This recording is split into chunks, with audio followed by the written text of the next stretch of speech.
This show is brought to you in part by viewers like you who joined a Patreon or become YouTube members. Thank you. And if you could, hit the like button and subscribe if you want more Browns-focused content. What's going on with the rumor mill as we get into the combine? That is something to pay attention to. We have the latest in the rumors and the news that's going on. Shout out to my guy, Jared Mueller, who's a friend of this show. I try to get him on at least once a year whenever his schedule permits.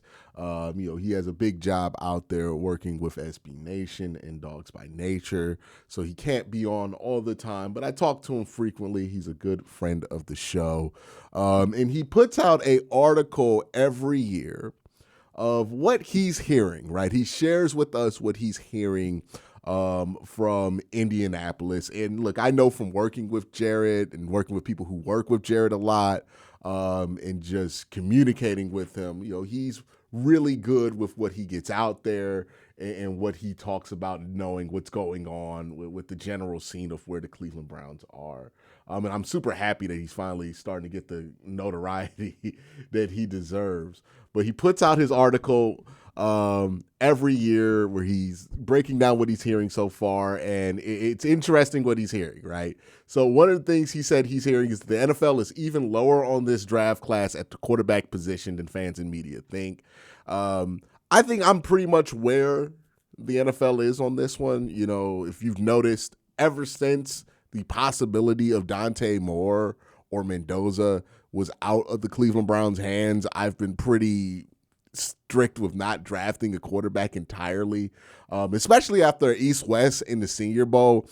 Both those bowls, you didn't walk away very impressed from any of the quarterbacks. Now, to be fair, it is entirely possible to not be impressed with a quarterback at East-West Shrine, to not be impressed with the quarterback at Senior Bowl, and then to have a fine rookie year, right? I think that happened with Jackson Dart last year. Same thing with Tyler Shuck last year.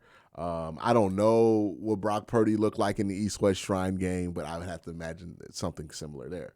All I really know from what I saw is that Mark Gronowski and Jalen Daniels stood out in like the best to me of all those quarterbacks, and both those guys are guys who would take day 3, right? There is some noise about Drew Aller going higher than most people think. He writes in this article he thinks Drew Aller's going to go into the second round. I find that one interesting. I don't know. I'm not really buying the smoke on Drew Aller yet. I think there is an idea of what people want Drew Aller to be, and I think that idea is very enticing because he is a very big guy. You think he has some athletic ability at his size, but I think the closer the microscope gets on him, the more and more people will kind of get away from him. It is going to be interesting to see how much respect the NFL has for James Franklin, because if they don't respect James Franklin, that's the best thing for Drew Aller. This used to happen with Jimbo Fisher back in the day. Kellen Mond was like a big benefitor of the fact that the NFL didn't respect Jimbo Fisher. So because the NFL didn't respect Jimbo Fisher, they kind of ignored all of Kellen Mond's flaws and drafted him in like the second round. Maybe something like that happens for Drew Aller where like the NFL doesn't respect James Franklin, and they go up and they draft Drew a little earlier. But like based on everything that we've seen from him and the amount of football he's played, and yet the amount of like mistakes he consistently recreates on a consistent basis, I think there's a concern there. I do think that his tools have gotten a little overrated. People compare him to like Josh Allen tools wise. He's not there. I mean, he has decent tools. I wouldn't even say like exceptional. I think because he's 6'5" and he's built like Josh Allen, people kind of import all of these other tools onto him that maybe he doesn't have. Like he's not as fast as Josh Allen was, or I don't think the arm talent, like he has good arm strength, but the arm talent is there. But we'll see. I don't think Drew Aller is going to be a Cleveland Browns thing. I don't think the Browns are going to draft a quarterback, if I'm being honest here.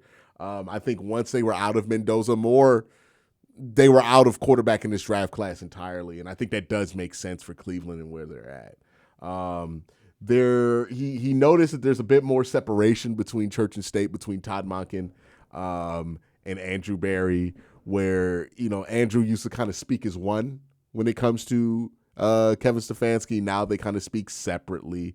And he has put out there that he thinks that Chris Olave is an example of a guy who could be on the Browns trade radar based on how the Browns operate when it comes to trades, right? And he mentions here that like Andrew Berry, his reputation amongst fans is not necessarily his reputation amongst NFL executives. Like he's still highly respected in that space. And part of the reason he's highly respected is because he is very thorough with his processes, right? He's going to hit you back. If you tried to work something out during a trade deadline, it didn't work out. He's going to hit you up in the summer and try to see if that deal can be hammered out. And, you know, guys like that persistence from him. And we've seen that in play, right? You know, I think the meme about Andrew Berry, at least on Brown's social media spaces, is they call him Spin the Block Berry. The reason they call him Spin the Block Berry is because Andrew Berry's real good for, you know, returning on a conversation that they had earlier, right? Jerry Jeudy's a perfect example of that. 2 years of trade deadline rumors with Jerry Jeudy. They finally get something hammered out in the offseason. We heard a lot of smoke about Garrett Wilson, a lot of smoke about Chris Olave during this year's trade deadline. I wouldn't be surprised if they pick up the phone and they're interested in, you know, calling we'll see what the price is for Chris Olave, right? Like the Browns are going to be persistent and consistent. And I think Andrew has always been pretty clear about what his prices are, what he's willing to pay, what he's not when it comes to free agency and trades. And I think that's benefited him in the long run when it comes to what he's able to haul in with those trades. So interesting stuff there. There's more in that article from Jared Mueller, but I'm not just going to read the whole thing verbatim here. Go to Dogs by Nature and check out Jared's work there. He does great stuff. But that's not the only thing that happened today. The Browns also had Todd Monken speak to the media, and we're going to break that down just like we broke down Andrew Berry's press conference. So we're going to get to that. But before I do, got to thank my sponsor, Sleeper. Hey, have you heard of the Sleeper app? It is a place where you can go to play fantasy football. It's also a place you can go to do picks. You can put your knowledge on the line, make some picks, and see who knows ball the most, and maybe even, you know, be rewarded for your knowledge.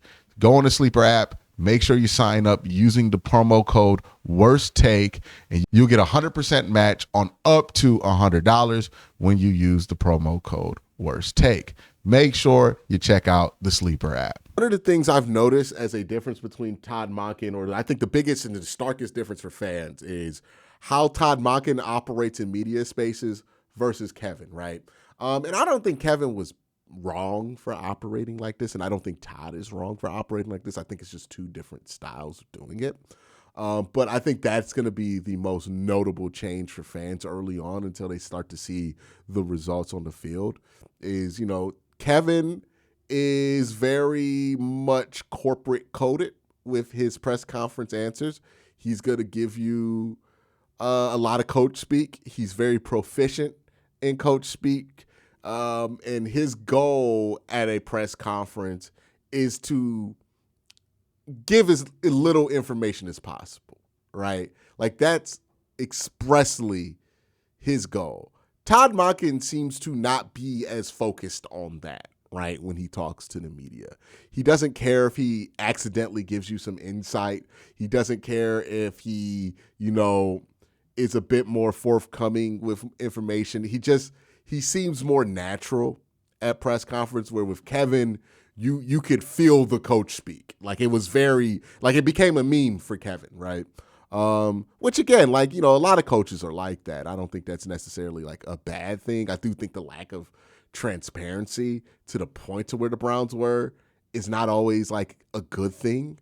It can lead to some backlashes, which I thought it did with the whole Shador thing. Like how people reacted to Kevin and Shador, especially at the beginning, despite the fact that like there was work going on behind the scenes to help him, is a direct result of Kevin just refusing to share information just to not share information. Like it didn't benefit anybody to not have that out there. And I think Todd is more forthcoming with how he feels and where things are. And I think that's a better approach when it comes to avoiding some of those fires that the Browns have been constantly living in when it comes to public relations. But let's go hear Todd on this presser. Mike, can we start with Shador, and what have you found out about Shador as you have watched film since you got the job until now? How do you feel about him? And one said that you think that he still has a long way to go in his development. Do you think he can make up that ground and possibly be ready to start out over? Sure he can. I think what you see is elite playmaking ability. That's in him. You've seen it. We've seen it. You saw it in college. You saw it on tape last year. Sure, there's a ways to go, but what rookie isn't? I mean, what first-year player doesn't have a long way to go? So I'm excited to get started with him and all of our quarterbacks and all of our players. Do you feel like you have to have QB1 set going into training camp, or is that something you open, Shador, Deshaun, whatever QB? You would hope that that's the case. You would hope that by the time you get to training camp that the reps that you're giving to a quarterback is for your starter. Whether we get to that place, I don't know. That'll be determined in the offseason as part of it. It's just another part of the piece. I haven't heard you use the phrase open competition yet at that position. Is there an open competition? Sure. I think it's an open competition.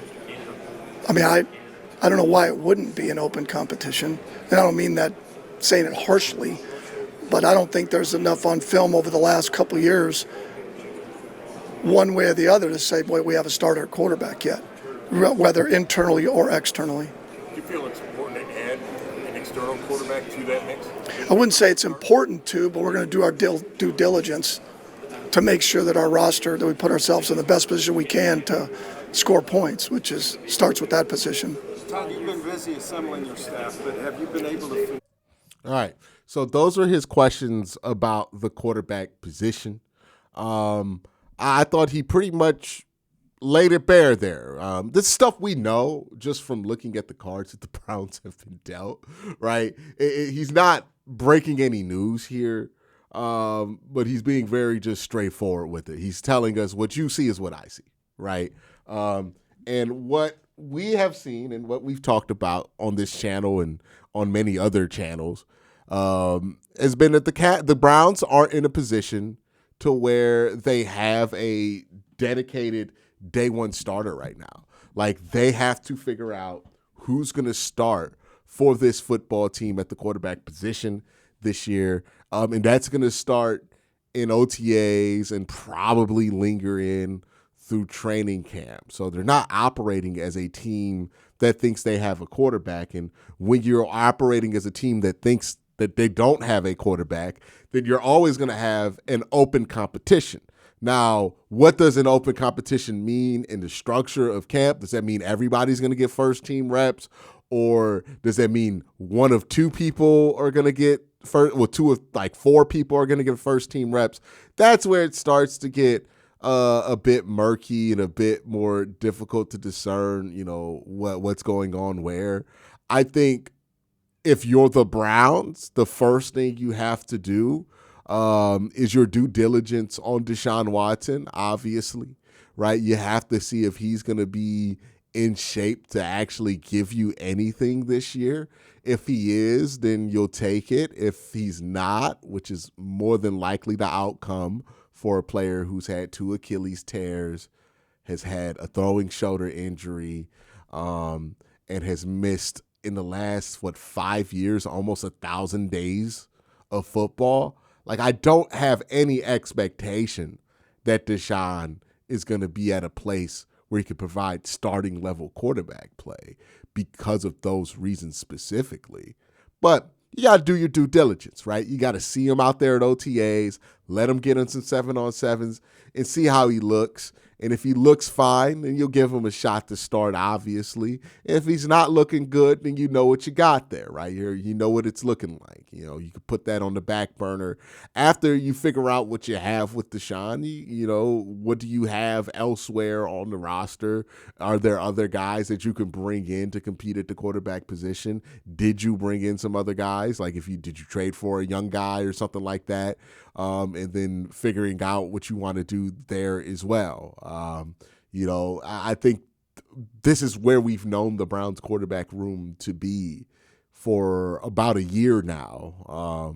And he's just straight up telling us that's what the situation is. There's no starter. There will be an open competition, and hopefully they have a guy who could take those reps by training camp. But right now, it's impossible to say whether that's going to happen or not. Let's continue to hear him talk. Andrew Berry said he wants to give Bitonio his space and time to make a decision on whether to come back. Have you and Warhawk talked to Bitonio at all?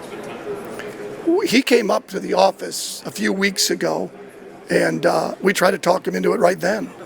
But he was not in that position yet to say he wanted to come back. I'm for really good football players, and I'm for really good football players that are wired like Joel. There's not many wired like Joel. Like what he says, how he carries himself, how he prepares. It's unbelievable. He's a rare. How many years has he played? How many years was it that he's played now? 12 years. And the pounding he's taken and continued to play at such a high level. To have that one anchor who can count on the offensive line, does that add to his value? 100%. Coach, you're talked about. That's interesting. So it seems like Todd definitely wants to keep Joel in Cleveland. It seems like Andrew wants to keep him. There might be more of a chance that he's not retiring than I think a lot of us initially thought. I thought a lot of us were like, yeah, feels like he's about to retire. Kevin's gone. Is he really going to want to go through a new head coach hire? It seems like he's really thinking about coming back, which if you can have Joel back holding down that left guard position, given the amount of turnover you're going to have on that line, you're potentially replacing, 3 to 4 starters on that line. You might want Joel back there. I talked about how Wyatt would have been the guy I would have wanted to keep, but obviously that didn't work out between the Browns. But Joel makes a lot of sense, right? I think they could benefit from him returning. I do worry, though, the wear and tear on him and, where he's at physically. I just don't know if he can hold up for a whole season the way that we need him to hold up for. But, if there's anybody you're going to get that chance to, is Joe. I just don't want to see it end kind of sad, which I think there's a possibility of if he returns this year. John Harbaugh's gifts as a coach. What do you think your best gifts are as a coach? Having confidence. I don't. I'm not very good at talking about me.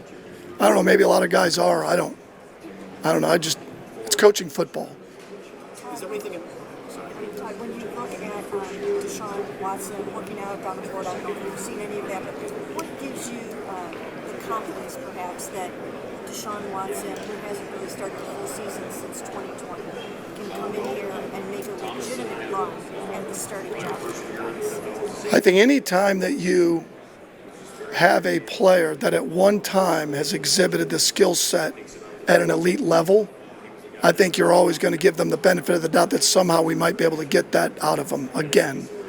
And I think that's how you should look at every player. I've said that. You guys have heard me say it. I'm going to let it play out. I think it'd be completely unfair, just like it would be in any classroom setting, be it a history exam, and all the students walk in, and before they're actually given the exam, you give them a grade. Well, how would you give them a grade? Based on male, female, race, how they look, how they're dressed? I think that's unfair. Now, you're going to have some preconceived notions, obviously, because we have prior evidence, but I don't decide who plays. The players decide who plays. I've never decided who plays. You know what Todd Monken reminds me of? He reminds me of a college professor. He is, I don't want to say lecturous in how he answers these questions, but he's there's a word that I'm looking for that would make perfect sense for how he answers these questions, but I'm just going to have to go with what's best off the top of my head. There is a intellectual curiosity with how he approaches answering these questions. Because he just gets asked there, hey, basically a question about, who do you know who you have penciled in to start? And we know the basic coach speak answer to that can be hey, we don't know. It's February. I don't know. right? And you can not engage with it, but the way that he engages with every question intellectually, it comes off kind of like a professor. And I think that's why his press conferences are just so much more interesting than Kevin's, because he'll give you somewhat, not really an insightful answer there, but a thoughtful answer there, right? You know, about how you don't want to give the answers. Well, you don't want to give guys spots in the class, grades without giving them a test, and you know the whole thing about saying, "Hey, I've never given a player a role; they've always done it themselves." Like it's like peak teacher coach kind of stuff. It just goes to show you the emphasis that they're going to have, and I think what they saw in Todd Monken, and him being able to develop guys, right? Like, I think that's what he was able to sell himself on.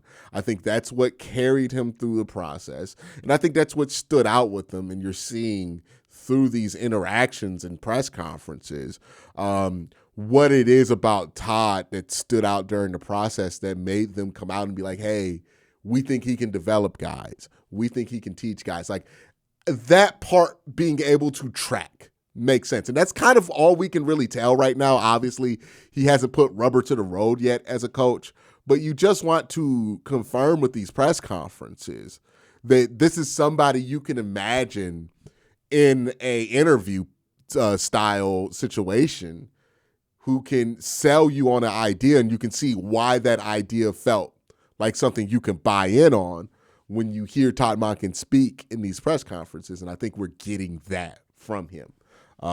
Because, you know, whether he's answering a question directly or not, most often he's not really giving straight up answers to any of these questions, right? And I think that's smart of him to not do that. But he's not just like not engaging with the question at all, which makes these answers feel a lot more insightful. Fresh perspective, fresh set of eyes, different players like Deshaun, who hasn't had this season. He's wanted to have big things in your fresh perspective. I don't know. You'll have to ask him. I don't know how he'll view that. I know that I'm excited to work with him. I'm excited to work with all of our players on the roster. That's what you're paid to do as a coach. Just like Andrew's going to trust what we call on 4th and 1, I'm going to trust him that we're going to put an elite roster together. It allows us to build a consistent winner, assistant defensive line, and then we'll be done. We're interviewing guys as we speak. All right, so real quick, they just said that they got an assistant D-line coach opening, and then after they fill that, they'll be done. Which means they're not hiring any special teams assistants, which, if you know me, my coverage of that special teams coordinator position, yeah, that mattered to me. So, unfortunately, no assistants. I think that's a big mistake. We'll see. I guess the hope is that because Brian Storr is not, splitting his time between being special teams coordinator and assistant head coach like Bubba Ventrone was last year, that can free him up more to just kind of give the appropriate time to special teams, and that'll be enough. I think you need more than that. I think that a more comprehensive approach to special teams coordination would be something that this team could greatly benefit from. And I was hoping, since Todd Monken came from Baltimore, one of the few places that does take that seriously, that would be something he would have wanted to bring over, especially given it's a staple of John Harbaugh, and he clearly has a lot of respect for John Harbaugh. So I think that's unfortunate that they're not going to really be in that market, because I think that could have benefited them greatly. All right, there were some other quotes in there about Shedeur. I think he said some nice things about Shedeur. He said some nice things about Deshaun. I don't believe he said anything about Dylan Gabriel. I don't think anybody was asking about Dylan, to be fair. I think that's why that happened. Again, I think he made his stance on quarterback pretty clear throughout that press conference, that, you know, he's going to let these guys compete, and, you know, somebody jumps out and takes the job early, he'll be willing to go ahead and roll with them and put them in the starter at the training camp. But, you know, if this thing has to go to training camp, then it has to go to training camp. We'll see. what the Browns do to kind of solve that position. But that's kind of what's been going on at the Combine today. We're going to get into drills soon, and that's when a lot of the stuff starts to hit the fan. So make sure you stay locked in, subscribed, and notified. You have a great day. Have a better night. Peace.